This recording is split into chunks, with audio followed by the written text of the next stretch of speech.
प्रेरणा जी, मैं आपसे ये जानना चाहता हूँ कि आज जो हॉट टॉपिक्स हैं, काफ़ी मैंने न्यूज़ में देख रहा हूँ कि महिलाएं पुरुष से बहुत ज़्यादा आगे निकल गई हैं। और वो इतनी ज़्यादा आगे निकल गई हैं कि वो उन्होंने एक दायरा, एक सीमा, मतलब वो लांघ चुकी है बेसिकली। और उन्होंने ऐसा कुछ अपने जहन में बिठा लिया है, या यूं कहूँ कि आज का जो आधुनिक कल्चर उनको इतना इम्पैक्ट कर रहा है कि वो अपने आप को ये सोच रही है कि वो कुछ भी कर सकती हैं। और मैं चाहता हूँ कि महिलाएं किसी से कम नहीं है, वो सब कुछ कर सकती हैं। लेकिन अगर वो नेगेटिव फ्रेम में जाता है तो क्या वो सही है? जैसे हर बार हमारे यहाँ कल्चर है कि हम रावण को हर साल जलाते हैं, और रावण भी एक पुरुष था। तो कहीं ना कहीं मैं मानता हूँ कि रावण को हम जलाते हैं, दैट मीन्स एक पुरुष अपने अंदर की नेगेटिविटी को बर्न करते हैं। तो आपको ऐसा नहीं लगता कि कुछ महिलाओं के अंदर केकई, मंत्रा, सूर्पनखा जैसी महिलाएं भी हैं जिन्हें उन्हें मारना चाहिए, अंदर से मारना चाहिए? उनकी जो फितरत है, उनका जो एक वर्ताव है, वो उन्हें बदलना चाहिए। अभी जैसे हम रिसेंट केस पे बात करते हैं, जिन्होंने अपने ही हस्बैंड को काट कर ड्रम में सीमेंट मिलाकर अपने बॉयफ्रेंड के साथ बेसिकली उनका मर्डर कर दिया।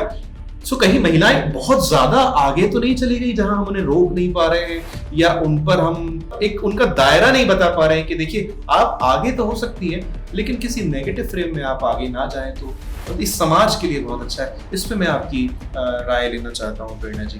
बहुत ही उम्दा सवाल है जो आजकल के वक्त की जरूरत भी है।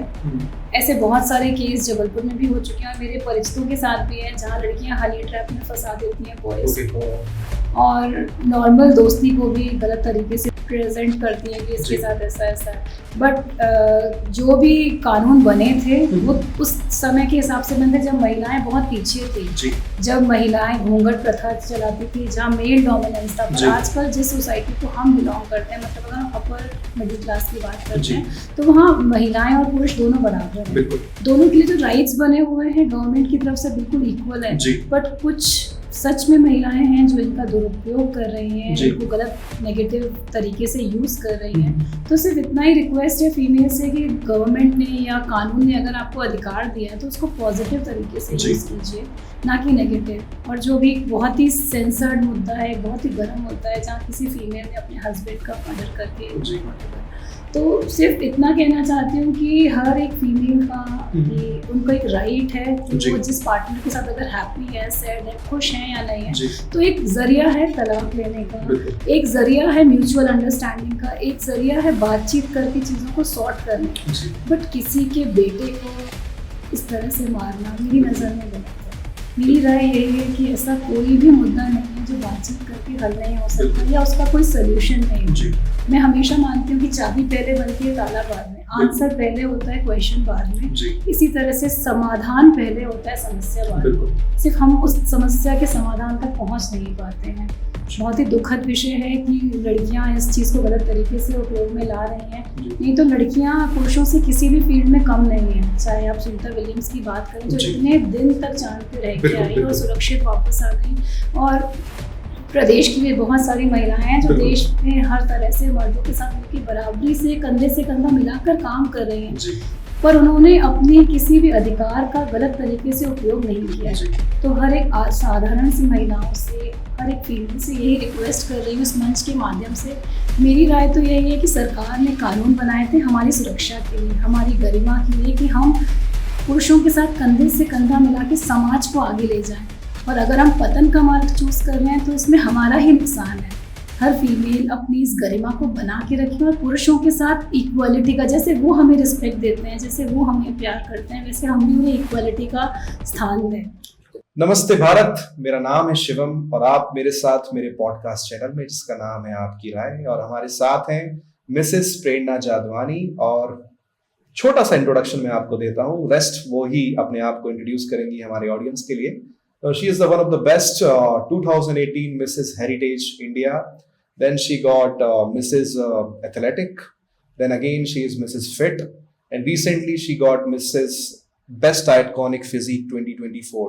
So आइए रूबरू कराते हैं मिसेस प्रेरणा जादवानी जी से और गुफ्तगू करते हैं आज की बात आपकी राय के साथ। प्रेरणा जी, स्वागत है आपका हमारे शो में आपकी राय।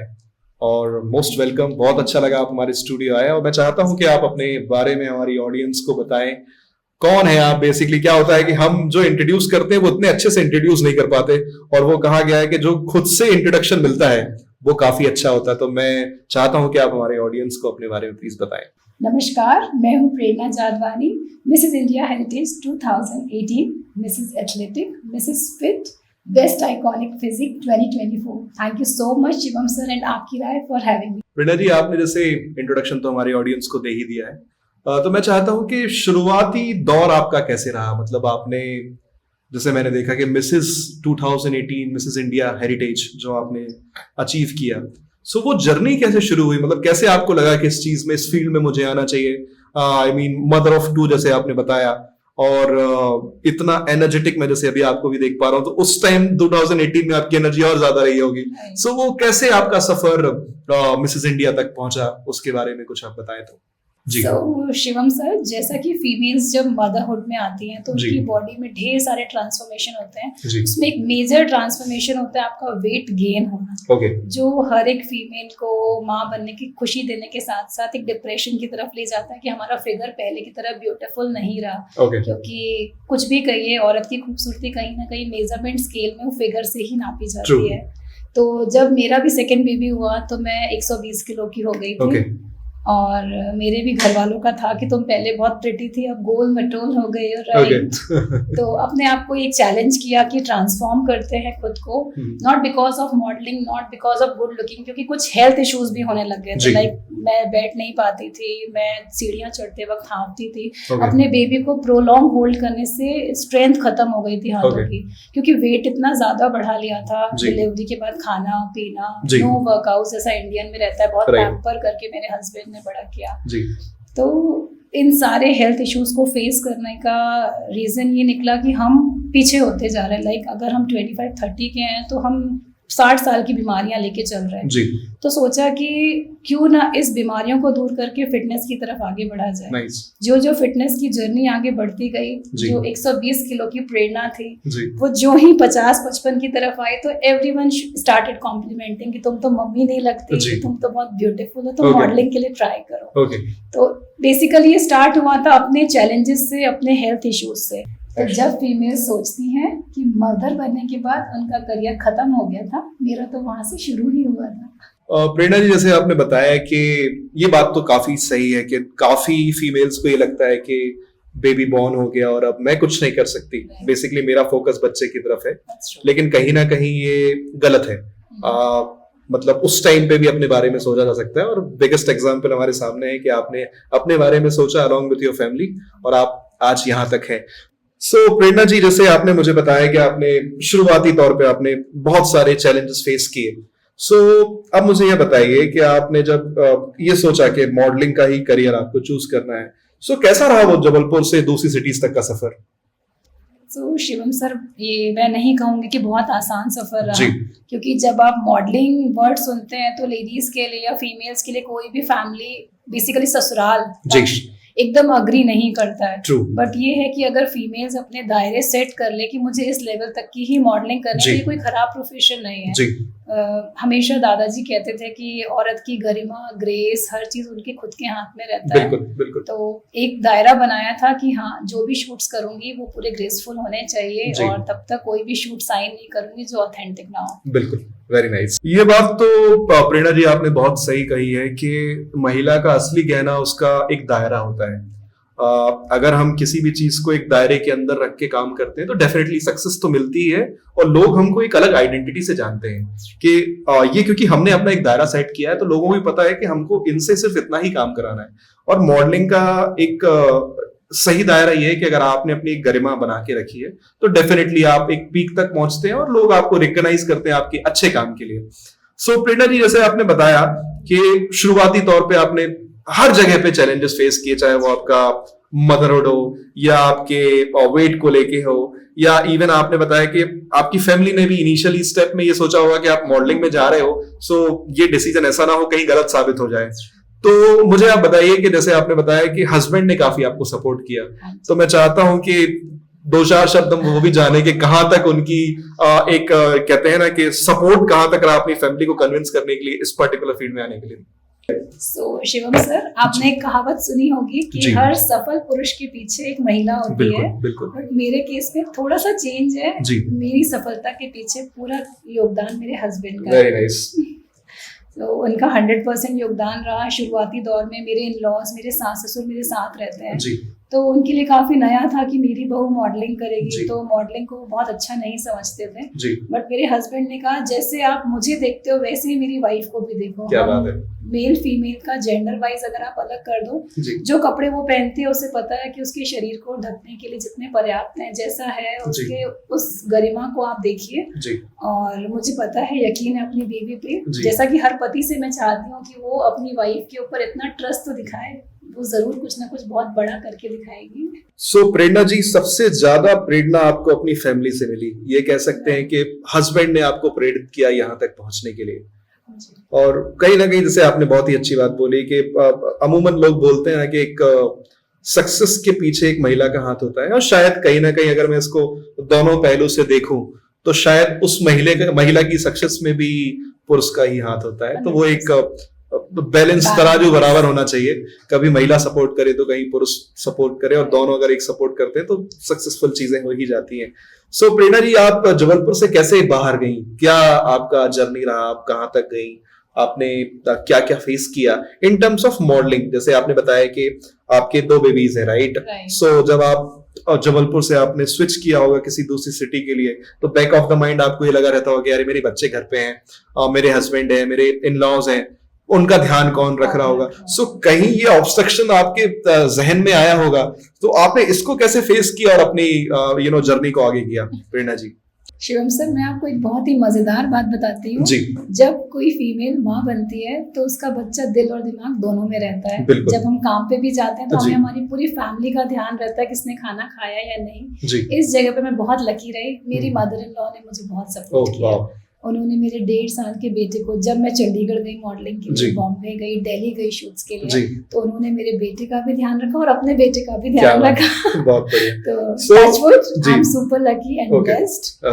मम्मा ने सबका बहुत अच्छे से ध्यान रखा, एज वेल एज मुझसे भी कनेक्ट रही कि तुम्हारा शूट कैसा हुआ, कैसा हुआ, तुम्हारा काम कैसा चल रहा है। तो टचवुड, लकी इनफ मैं मिसेस इंडिया बन सकती थी, सिर्फ वहाँ पे इतना मुझे करना था, किसी के बेडरूम में जाना था। मैंने अपने हस्बैंड को फोन किया, फिर वो बंदा आया कि आप मेरे साथ करो कॉम्प्रोमाइज, तो मैं आपको विनर बना दूंगा, और कैश मनी 5 लाख।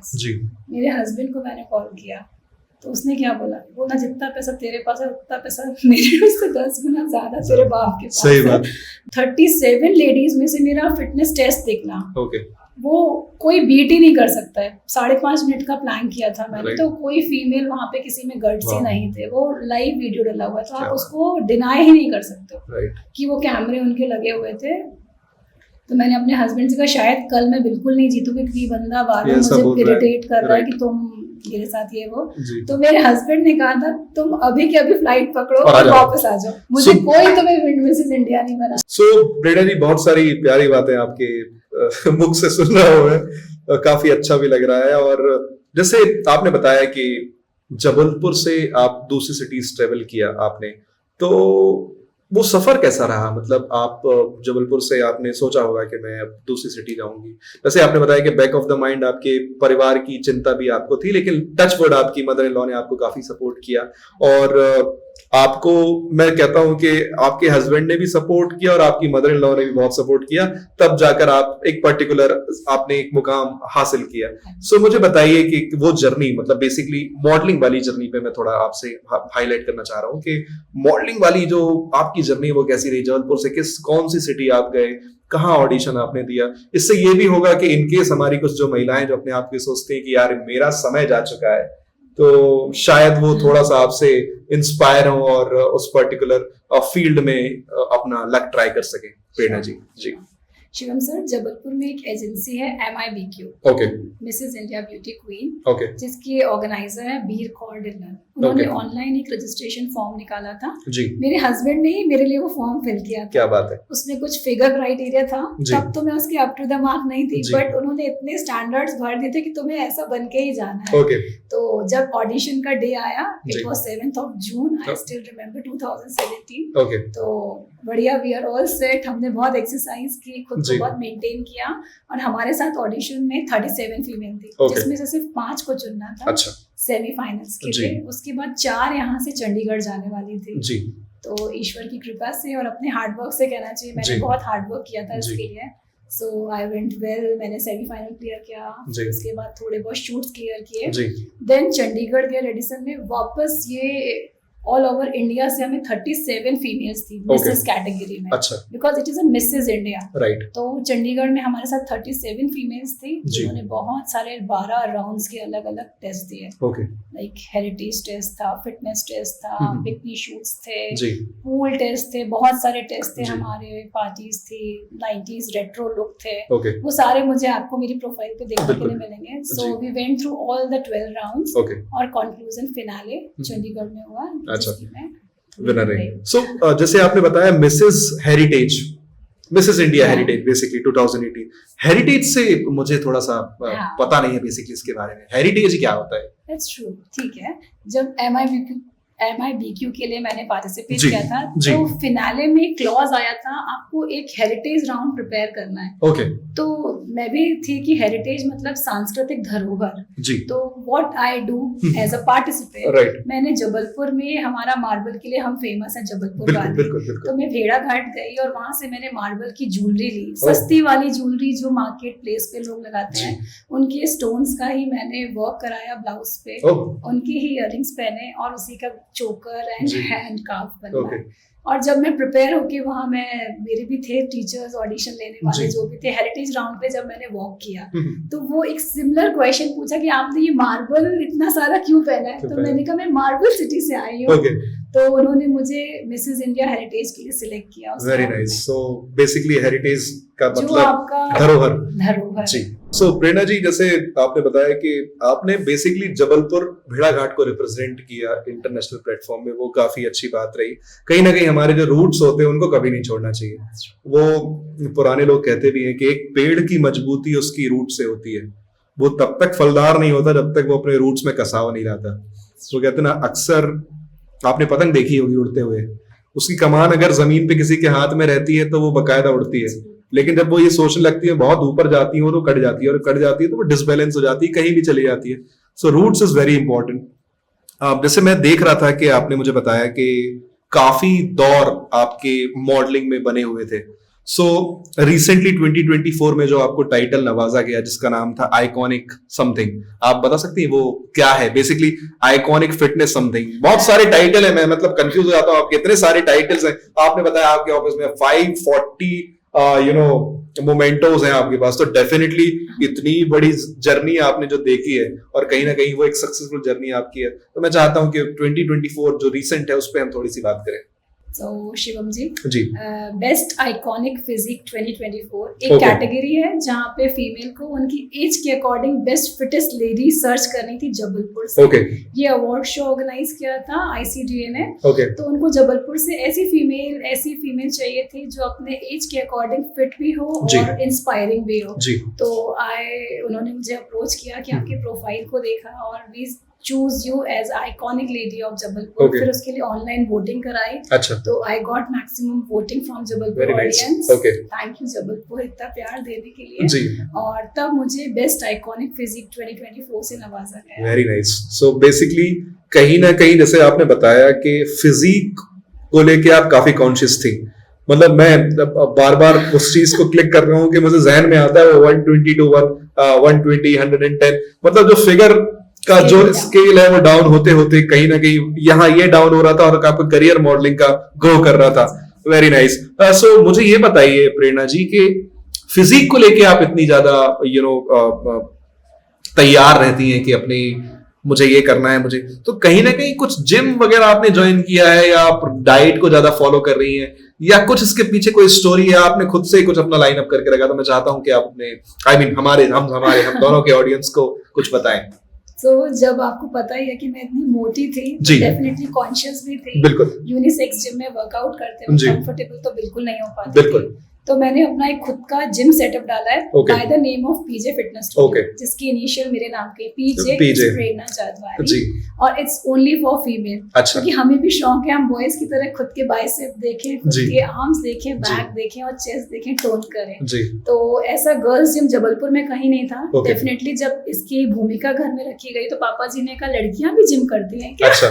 क्योंकि तब तक जबलपुर में कॉन्सेप्ट था बॉयज जिम। बिल्कुल बिल्कुल। तो 2018 में जब मैंने इस जिम की ओपनिंग की, this is only for female, तो वहाँ पे हम गर्ल्स को गर्ल्स के हिसाब से ही वर्कआउट कराते हैं। तो ऐसा नहीं है कि हम उनके लिए बॉयज जैसे वर्कआउट बहुत हैवी वर्कआउट बनाते हैं, बट हाँ गर्ल्स के फिगर को डिजाइन करते हुए मैं वैसे ही वर्कआउट डिजाइन करती हूँ। साथ साथ क्रॉसफिट जो जबलपुर में फीमेल्स नहीं करती थी, बेटल रोप, टायर लिफ्टिंग, वो भी सिखाती हूँ। Very nice. मतलब जो प्रेरणा अपने आप के लिए प्रेरणा बनी, वो अब दूसरों के लिए प्रेरणा बनने लगी। Very nice. ये बहुत अच्छी बात है कि जो चीज मैंने हासिल की है, मैं चाहती हूँ कि वो मुझ तक ही ना सीमित रहे और दूसरे भी उसका फायदा उठाएं। दैट इज गुड स्पिरिट प्रेरणा जी। प्रेरणा जी, मुझे ये बताइए कि जब आपने फीमेल्स को अट्रैक्ट करना शुरू किया, बेसिकली मैं अट्रैक्ट शब्द का इस्तेमाल इसलिए कर रहा हूँ कि महिलाएं अट्रैक्ट बहुत जल्दी होती है कुछ अच्छी चीजों को देखकर। जैसे आपने बताया कि आपने बहुत सारे ताज हासिल किए, आप चाहे वो आइकॉनिक फिगर का हो, चाहे हेरिटेज का हो। सो जब आपने ये जिम लाइनअप किया फीमेल का, so is there any complications जहां आपने फील किया कि यार मैं एक लीग से हटके कुछ चीज को ओपन कर रही हूँ, इसका इतना ज्यादा सक्सेस रेट रहेगा नहीं रहेगा? वो कुछ चैलेंज आपने ऐसा फेस किया कहीं पर? शिवम सर, बहुत चैलेंजेस थे फीमेल जिम बनाने के लिए, क्योंकि Jabalpur is not a big town और स्मॉल टाउन। यहाँ पे फिटनेस का कॉन्सेप्ट सिर्फ मोटा पतला होना था और फीमेल फिटनेस कोई कॉन्सेप्ट ही नहीं था।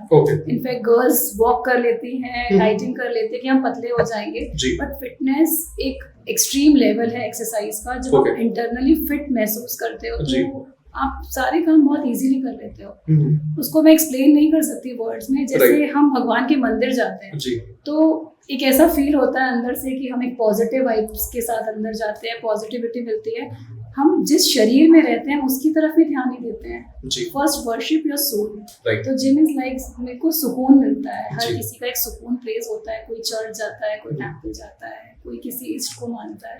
मेरे लिए जिम वो प्लेस है जो मुझे सुकून देती है, पॉजिटिव वाइब देती है। जितनी भी नेगेटिविटी हो, जितना भी फ्रस्ट्रेशन हो, लाइक जितनी भी फीमेल्स होंगी ना मुझे सुन रही होंगी, डेफिनेटली बच्चे, पढ़ाई, घर, काम, इतने सारे स्ट्रेस होंगे। इस बीच अगर ये 40 मिनट्स हम अपने लिए निकालते हैं ना, वो हमको इन और आउट ब्यूटीफुल बना देता है। Very nice. प्रेरणा जी, ये बात तो आपने बहुत अच्छी कही है कि शरीर एक मंदिर होता है, लेकिन इस मंदिर को जागृत करने के लिए इसे मंदिर बनाना पड़ता है। तो कहीं ना कहीं इसमें हम जितना पावर डालेंगे ये उतना चलेगा। और पावर डालने का मतलब ये है कि फिजिक को आप कितना इंपॉर्टेंस दे रहे हैं, दैट इज इंपॉर्टेंट। इसलिए लोगों ने कहा हेल्थ इज वेल्थ बेसिकली। सो इसी चीज को लाइन अप करके मैं यही चाहता हूं आपसे कि फीमेल को आप कैसे इंस्पायर करना चाहेंगे। बेसिकली हमारे चैनल से मैं ये चाहता हूं कि बहुत भ्रांतियां हैं कि मैं शादी के बाद, नॉर्मली महिलाओं का ये सोचना है कि वो मोटी हो जाती हैं, और अब मेरा यही कल्चर है बेसिकली कि मैं शादी के बाद थोड़ा सा मैंने गेन कर लिया है, अब मैं फिर से शेप में नहीं आ सकती हूँ, या मेरे लिए जिम नहीं है, लोग क्या कहेंगे, मेरे बच्चे हैं, मुझे बच्चों को भी पालना है, जो मेरी पुरानी जिंदगी थी वो मैंने जी ली, अपने बच्चों के लिए जी रही हूँ। सो कहीं ना कहीं महिलाओं का ये सोचना होता है कि शादी के बाद वो कहीं ना कहीं अपने लिए जीना छोड़ देती है। सो मैं ये चाहता हूँ कि आप ऑडियंस को हमारी ये बताएं कि देखिए, जीना अपने लिए, इसके लिए, उसके लिए नहीं होता है। इट्स ऑल अबाउट हमको सबके लिए जीना पड़ता है, और उसके पहले उस सबके जीने के लिए हमें खुद के लिए जीना पड़ता है। सो खुद के लिए कैसा जिया जाए वो मैं चाहता हूं अपनी फिटनेस के माध्यम से, अपने पर्टिकुलर आपने जो अपना एक्सपीरियंस गेन किया है आपके पिछले कई सालों से, वो एक जर्नी आपकी फिटनेस वाली रही है। मैं चाहता हूं आप हमारे ऑडियंस को, बेसिकली फीमेल ऑडियंस को ये बताएं कि जिम कितना इंपॉर्टेंट है, फिटनेस कितनी इंपॉर्टेंट है उनको उन तक पहुंचाने के लिए। क्योंकि अक्सर ऐसा होता है कि महिलाएं शादी के बाद खुद को भूल जाती हैं, तो खुद को कैसे याद दिला सकती है, मैं चाहता हूँ उस पर थोड़ा सा हम बात करते हैं प्रेरणा जी। शिवम जी, जैसा कि आपने बताया, मन मंदिर होता है और शरीर भी मंदिर होता है, बिल्कुल। पर इस मंदिर को पूजना कैसे, ये हमारे हाथ में है। तो सारी फीमेल्स जो भी आप मुझे सुन रहे हैं, सब चीजें इम्पोर्टेंट है। आपकी फैमिली, आपके बच्चे, आपका परिवार, आपके इन लॉज, सब कुछ इम्पोर्टेंट है, पर इन सबसे इम्पोर्टेंट है आप खुद। आप अपने आप से प्यार करोगे ना, तो सब आपसे प्यार करेंगे, और जब आप अपने आप से प्यार करते हैं ना शिवम जी, तो ये दुनिया ऑटोमेटिकली चीजें अलाइन हो जाती है, वो भी आपसे प्यार करने लगती है। मैं डेली एक गुड मॉर्निंग पिक्चर लगाती हूँ जिम पहुंचते साथ ही। इसका मतलब ये नहीं है कि मैंने वर्कआउट कर लिया है या मुझे वर्कआउट करना है, वो पिक्चर सिर्फ सेल्फ लव के लिए होती है कि मैं यहाँ अपने मंदिर तक पहुंच गई और अब मुझे इसको तराशना है, इसको बनाना है, नॉट बिकॉज शो ऑफ के लिए, बॉडी शो ऑफ के लिए, जस्ट बिकॉज अपने माइंड सेट, अपने मेंटल हेल्थ, अपने फिजिकल हेल्थ के लिए। तो सारी फीमेल्स को कहूंगी, सब रिस्पॉन्सिबिलिटीज निभाओ, बट दिन भर की 40 मिनट तो हम निकाल सकते हैं यार अपने लिए। बिल्कुल सही। जैसा कि शिवम सर आपने कहा कि शादी के बाद महिलाएं वेट गेन कर लेती हैं या अपने फिगर की तरफ, अपने फिटनेस की तरफ ध्यान नहीं देती हैं, तो मैं इस बात की तरफ ज्यादा ध्यान दिलाना चाहती हूँ आपको कि जैसे मैं 120 से 55-50 किलो पे आ सकती हूँ, तो वैसे आप भी आ सकते हैं। ईश्वर ने एक बहुत खूबसूरत रचना रची है एज अ फीमेल कि वो अपनी बॉडी को मेल से जल्दी ट्रांसफॉर्म कर सकते हैं। टू फॉलो डिसिप्लिन लाइफस्टाइल के हिसाब से फीमेल की बॉडी बहुत जल्दी ट्रांसफॉर्म हो जाती है। लाइक मैं चैलेंज करती हूँ 90 डेज में किसी फीमेल को मैं ट्रांसफॉर्म कर सकती हूँ, without any steroids, without any protein powders, just balance और हेल्दी डाइट के दौरान। बट सिर्फ शर्त ये है कि वो 90 दिन आपको मुझे 40 मिनट देने पड़ेंगे। तो मैं ऐसा हर फीमेल को कहना चाहती हूँ कि शादी के बाद या बच्चा होने के बाद it's not a big deal, सिर्फ एक ऑब्स्टिकल है आपका माइंडसेट और डिसिप्लिन। ये बहुत बड़ा रोल प्ले करते हैं आपके किसी भी करियर के लिए। आज अगर आपको मॉडलिंग करनी है, अगर आज जैसे आपको एक्टिंग करनी है, आपको किसी भी फील्ड में आगे बढ़ना है, तो आपका माइंडसेट स्ट्रांग होना चाहिए। ऑब्स्टिकल्स तो आते ही रहते हैं। सो प्रेरणा जी, शो के अहम पड़ाव पर मैं थोड़ा सा केबीसी साउंड कर रहा होगा आपको, लेकिन मेरा सोचना यही है कि आपकी राय जो मैं लेना चाहता हूँ, बेसिकली आपके व्यूज, आपके जजमेंट्स, कहीं ना कहीं हर किसी के अंदर एक चीज छुपी होती है जिसे वो निकालना चाहते हैं, या तो किसी प्लेटफॉर्म पर, या वो डिस्कशन, या कहीं जिसको बोलते हैं डिबेट नॉर्मली, बट ये वैसा नहीं है। मैं आपसे आपकी राय इसलिए पूछ रहा हूँ कि आपको ऐसा लगता है कि मेरी राय कौन सुनेगा, कई बार ऐसा फील होता है, लेकिन शायद इस प्लेटफॉर्म से आपकी राय बहुत सारे लोगों तक जाएगी, तो इसीलिए हम इस पड़ाव पर पहुंचे। सो प्रेरणा जी, काफी अच्छी बातें आपने हमारे ऑडियंस को, बेसिकली हमारे फीमेल्स को काफी इंस्पायर किया है इन रिगार्ड्स टू फिजिक को लेकर, अपने पर्टिकुलर कल्चर को लेके। हम अगर कुछ बेसिक चीजों को पकड़कर चलते हैं तो डेफिनेटली हम एक पीक तक पहुंच सकते हैं। सो प्रेरणा जी, मैं चाहता हूं कि आपकी कुछ राय ली जाए, और बेसिकली इसलिए हमारे शो का नाम भी आपकी राय है, और मैं ये चाहता हूं, जैसे आप मॉडलिंग फील्ड से भी हैं बेसिकली, सो आजकल का जो दौर है जहां पे मैं देख रहा हूं कि एआई बेसिकली बहुत हाइप पर है, different types of social media platforms बहुत ज्यादा हाइप पर है, और लोगों को लगता है कि यार मैं कुछ ऐसा करूंगा तो मेरे व्यूज आ जाएंगे, मैं कुछ हटके करूंगा तो व्यूज आ जाएंगे। बेसिकली स्किल सेट को लेके कम दायरा रखा है लोगों ने, और दूसरी चीजों को लेके ज्यादा रहा है। तो मैं आपसे राय ये लेना चाहता हूं कि आजकल का यंगस्टर बेसिकली ये सोच रहा है कि अगर मैं अपना दायरा खो देता हूं, या मैं अपनी बॉडी को ओपन करता हूं, या मैं कम कपड़ों में फ्रेम के सामने आता हूं, तो मुझे बहुत सारे लाइक्स, बहुत सारे व्यूज मिलेंगे। सो इसमें आपकी क्या राय है प्रेरणा जी? जैसा कि सोशल मीडिया प्लेटफॉर्म की बात की गई है जी, तो जरा से लाइक्स और व्यूज को लेके अगर हम बॉडी शो ऑफ या ऐसे कुछ रील्स बनाते हैं जिसमें हमें कुछ देर के लिए तो लोगों की एंटरटेनमेंट का जरिया बन जाते हैं, बट बाद में खुद ही को देख के रिग्रेट होता है। तो मैं ऐसा समझती हूँ कि ऐसा कोई भी काम नहीं करना चाहिए जिससे बाद में खुद को एक गिल्ट फील हो। और रील का जो माध्यम है, जो जरिया बना है, it's just like a ad. अगर वो हमारे काम को ज्यादा प्रदर्शित करे और हमारे कोर वर्क को दिखाए, तो आई थिंक वो बेस्ट फील होती है। उसके लिए आपको किसी किसी को बोलना नहीं पड़ता यार इसको लाइक कर दे। अगर वो उस वर्क को, कोर वर्क को कॉन्टैक्ट करती है तो डेफिनेटली आपके फॉलोवर्स लाइक्स बढ़ते हैं जी। फिर भी मैं मानती हूँ ये सिर्फ एक आंकड़े हैं, संख्या है, लाइक करना नहीं करना, व्यूज बढ़ाना, शेयर बढ़ाना। आप ऐसा रील बनाओ जो आपका सोल सेटिस्फाइड करे, आपके सोल को सेटिस्फेक्शन दे, कल को आपके डैड, आपकी मम्मा और अगर आपके रिलेटिव्स भी उसे साथ में देखें तो आपको शर्मिंदगी महसूस नहीं होनी चाहिए। सारे युवाओं से यही कहना चाहती हूँ कि हर चीज़ की एक गरिमा होती है। जैसे दुल्हन अपने बंद लिबास में खूबसूरत है, वैसे आप भी हर तरह से खूबसूरत है, चाहे कपड़े कम हो या ज़्यादा, इतने ज़रूर हो कि आपकी गरिमा और आपकी संस्कृति बची रहे और बनी रहे। प्रेरणा जी, मैं आपसे ये जानना चाहता हूँ कि आज जो हॉट टॉपिक्स हैं, काफ़ी मैंने न्यूज़ में देख रहा हूँ कि महिलाएं पुरुष से बहुत ज़्यादा आगे निकल गई हैं। अब वो इतनी ज़्यादा आगे निकल गई हैं कि उन्होंने एक दायरा, एक सीमा, मतलब वो लांघ चुकी है बेसिकली, और उन्होंने ऐसा कुछ अपने जहन में बिठा लिया है, या यूं कहूं कि आज का जो आधुनिक कल्चर उनको इतना इम्पैक्ट कर रहा है कि वो अपने आप को ये सोच रही हैं कि वो कुछ भी कर सकती हैं। और मैं चाहता हूं कि महिलाएं किसी से कम नहीं है, वो सब कुछ कर सकती हैं, लेकिन अगर वो नेगेटिव फ्रेम में जाता है तो क्या वो सही है?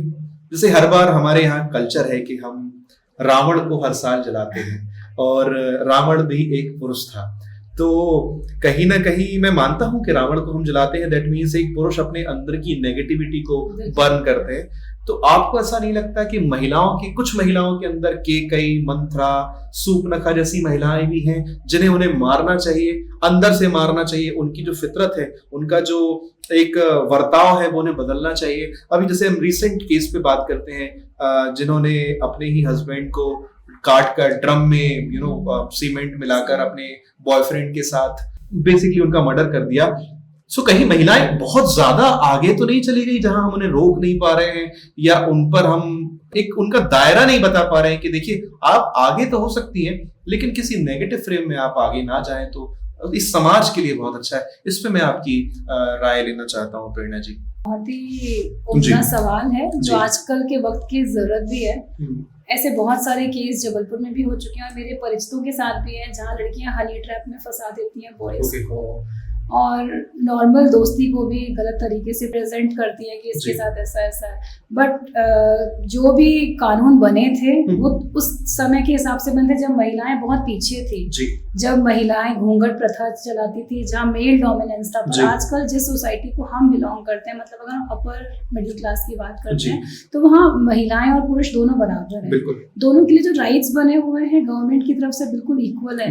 बट कुछ सच में महिलाएं हैं जो इनका दुरुपयोग कर रही हैं, इनको गलत नेगेटिव तरीके से यूज कर रही हैं। तो सिर्फ इतना ही रिक्वेस्ट है फीमेल से कि गवर्नमेंट ने या कानून ने अगर आपको अधिकार दिया है तो उसको पॉजिटिव तरीके से यूज कीजिए, ना कि नेगेटिव। और जो भी बहुत ही सेंसर्ड मुद्दा है, बहुत ही गर्म मुद्दा है, जहाँ किसी फीमेल ने अपने हस्बैंड का मर्डर करके व्हाटएवर, तो सिर्फ इतना कहना चाहती हूँ कि हर एक फीमेल का कि उनको एक राइट है कि वो जिस पार्टनर के साथ अगर हैप्पी है, सैड है, खुश है या नहीं है, तो एक जरिया है तलाक लेने का, एक जरिया है म्यूचुअल अंडरस्टैंडिंग का, एक जरिया है बातचीत करके चीजों को सॉर्ट करने का।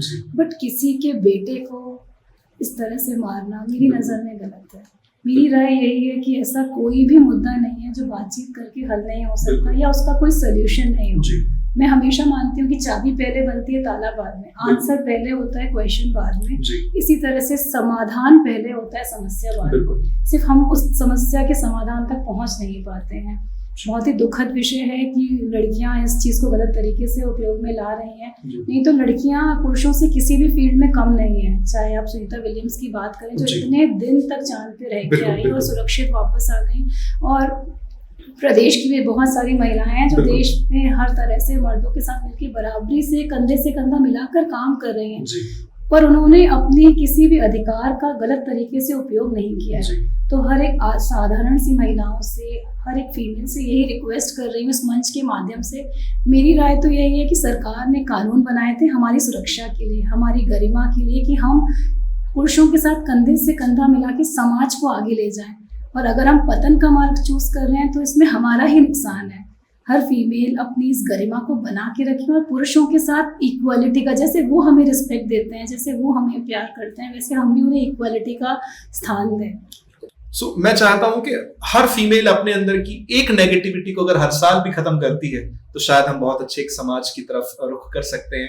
और ये जो हम पढ़ रहे हैं कि आज एक महिला ने अपने पति का मर्डर किया, अभी रिसेंटली कल के ही पेपर में मैंने पढ़ा कि एक पत्नी ने एक वाइपर स्नेक अपने हस्बैंड के बेड पर रख दिया और उसने आई थिंक मल्टीपल टाइम्स उसको काटा और वो उसके पति का देहांत हो गया, उसकी मृत्यु हो गई। और बाद में पता चला कि पत्नी ने ही वो पर्टिकुलर सांप को लेकर आके उसके बिस्तर पर रखा था अपने बॉयफ्रेंड के साथ। तो शायद ये समाज को गलत दिशा और एक गलत मैसेज दे रहा है कि महिलाएं किस प्रकार से अपने आप को बदल रही है। शायद ये बदलाव हम नहीं चाहते, ये समाज नहीं चाहता। तो बस मैं यही चीजों को विराम देना चाहता हूँ। और बहुत अच्छा लगा प्रेरणा जी, आप हमारे स्टूडियो आई, आपने बहुत अच्छी बातें हमारे श्रोताओं के साथ, हमारी ऑडियंस के साथ रखी। प्रेरणा जी, थैंक यू सो मच, आप हमारे शो में आए और आपने बहुत सी राय आपकी प्रेजेंट की, आपके ओपिनियंस आपने हमें बताए, आपने आपके अंदर के एक इंस्पिरेशन वाले लीडर को बाहर निकाला और हमारे फीमेल्स को आपने बहुत इंस्पायर किया। सो मैं ये चाहता हूं कि आप लास्ट में हमारे ऑडियंस को कुछ एक मैसेज अगर देना चाहती हैं तो आप क्या देना चाहती है प्रेरणा जी? और एक ही बात कहना चाहती हूँ, फिट होगी वुमेन तो हिट होगा हमारा इंडिया। ये थी हमारी कुछ प्यारी सी बातें प्रेरणा जी के साथ। और डेफिनेटली छोटा सा एपिसोड ज़रूर है लेकिन बातें बहुत बड़ी बड़ी हैं और बहुत ही इंस्पिरेशनल टॉक प्रेरणा जी ने हमसे की है। और डेफिनेटली हम फिर से उनको अपने स्टूडियो में दोबारा पार्ट 2 के लिए बनाएंगे। जब तक के लिए नमस्ते भारत, आप हैं मेरे साथ शिवम आपकी राय में।